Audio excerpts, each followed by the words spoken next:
Solve करते हैं problem 1.29। A body is thrown from the surface of the earth at an angle alpha to the horizontal with the initial velocity v naught. Assuming the air drag to be negligible, find first the time of motion, second the maximum height of ascent and the horizontal range, at what value of angle alpha they will be equal to each other, third the equation of trajectory where y and x are displacements of the body along the vertical and horizontal respectively, fourth the curvature radii of trajectory at its initial point and its peak। तो situation ये है कि एक particle को v not speed से throw किया गया है अल्फ़ा एंगल पर, हॉरिजॉन्टल से अल्फ़ा एंगल पर।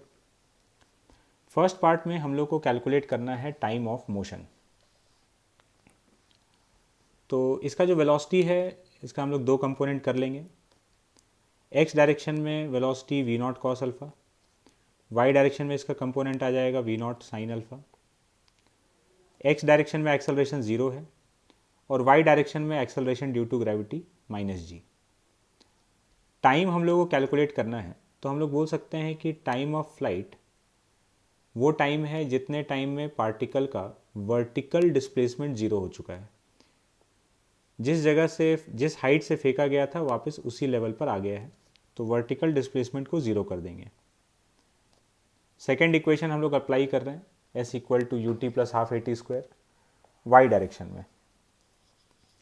Vertical displacement zero, initial vertical velocity V not sine alpha, acceleration -g downward, and t is total time of motion जो हम लोग को कैलकुलेट करना है। तो यहाँ से टाइम ऑफ फ्लाइट आ गया या टाइम ऑफ मोशन आ गया 2v not sine alpha by G. Second part में हम लोग को मैक्सिमम हाइट कैलकुलेट करना है। मैक्सिमम हाइट के लिए हम लोग बोल सकते हैं कि मैक्सिमम हाइट पार्टिकल का वर्टिकल डिस्प्लेसमेंट है जिस समय तक उसका वर्टिकल वेलोसिटी ज़ीरो हो जाता है। तो वर्टिकल वेलोसिटी ज़ीरो हुआ उस समय तक जितना वर्टिकल डिस्प्लेसमेंट हो गया वही उसका मैक्सिमम हाइट है। थर्ड इक्वेशन हम लोग अप्लाई कर देंगे। Third equation along y direction और फाइनल वेलोसिटी को हम लोग कर देंगे ज़ीरो। तो final vertical velocity zero, initial v not sine alpha का square, acceleration -g and displacement h। So maximum height is v naught square sine square alpha by 2g। Range हम लोग को कैलकुलेट करना है तो रेंज को हम लोग डायग्राम से देखते हैं। रेंज को हम लोग बोल सकते हैं कि ये हॉरिजॉन्टल डिस्प्लेसमेंट है ड्यूरिंग टाइम ऑफ फ्लाइट। तो हॉरिजॉन्टल डिस्प्लेसमेंट है अगर ड्यूरिंग टाइम ऑफ फ्लाइट तो इसको हॉरिजॉन्टल डिस्प्लेसमेंट को हम लोग हॉरिजॉन्टल वेलोसिटी इनटू टाइम करके लिख सकते हैं, क्योंकि एक्स के डायरेक्शन में कोई भी एक्सेलरेशन नहीं है। Horizontal velocity is v not cos alpha and time of flight is 2v not sine alpha by g. तो यहाँ पर ये 2 sine alpha cos alpha is sine 2 alpha, तो ये रेंज का एक्सप्रेशन आ गया। फिर हम लोग को कहा जा रहा है कि हॉरिजॉन्टल रेंज और मैक्सिमम हाइट दोनों इक्वल हैं तो एंगल ऑफ प्रोजेक्शन क्या रहा होगा। h इक्वल टू आर है, तो ये h का एक्सप्रेशन ये r का एक्सप्रेशन दोनों को इक्वेट कर देंगे तो tan अल्फ़ा का वैल्यू 4 आ जाएगा।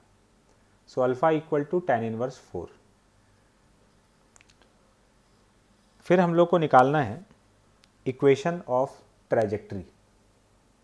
थर्ड पार्ट में देखते हैं क्वेश्चन में, the equation of trajectory where y and x are displacements along y vertical and horizontal. तो x और y में हम लोग को रिलेशन चाहिए। इक्वेशन ऑफ ट्रैजेक्टरी मतलब x डिस्प्लेसमेंट और y डायरेक्शन के डिस्प्लेसमेंट में रिलेशन।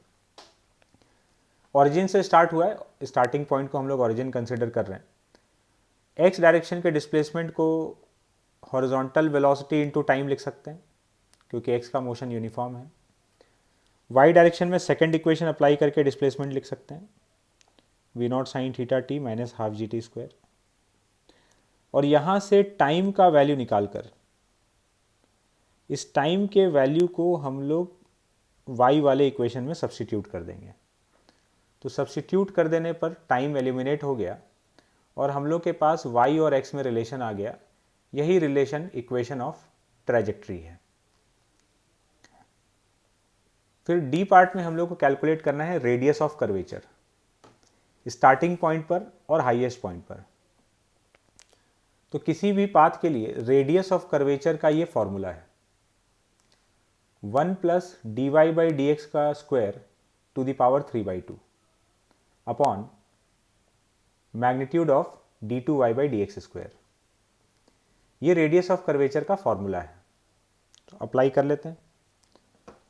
इक्वेशन ऑफ ट्रेजेक्ट्री हम लोग के पास है, तो इसको डिफरेंशिएट कर देंगे तो d y by d x आ गया, और एक बार और डिफरेंशिएट कर देंगे तो ये d two y by d x square आ गया। स्टार्टिंग पॉइंट पर पूछा गया है तो x equal to 0, y equal to 0, इसमें पुट कर देंगे x इक्वल टू 0, तो d y by d x का वैल्यू tan अल्फा, और d two y by d x square तो वैसे ही कांस्टेंट है, ये एक्स वाई पे डिपेंड नहीं कर रहा है, तो ये अपना डबल डेरिवेटिव। इन दोनों वैल्यूज़ को इक्वेशन ऑफ ट्रेजेक्ट्री में पुट कर देंगे। तो यहाँ d y by d x का वैल्यू tan अल्फा और ये d two y by d x square का मैग्नीट्यूड। तो इसको सिंप्लीफाई करके हम लोग को ये इक्वेशन ऑफ ट्रैजेक्टरी मिल जाएगा। फिर हम लोग को पूछा गया है हाईएस्ट पॉइंट पर,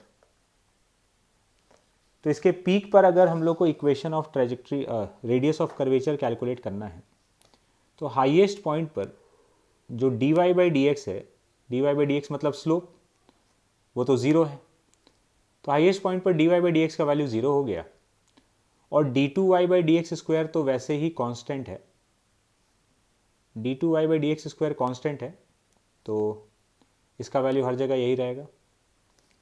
इन दोनों वैल्यूज़ को पुट कर देते हैं इक्वेशन ऑफ ट्रेजेक्ट्री के फॉर्मूले में, d y by d x 0 और ये d two y by d x square का वैल्यू।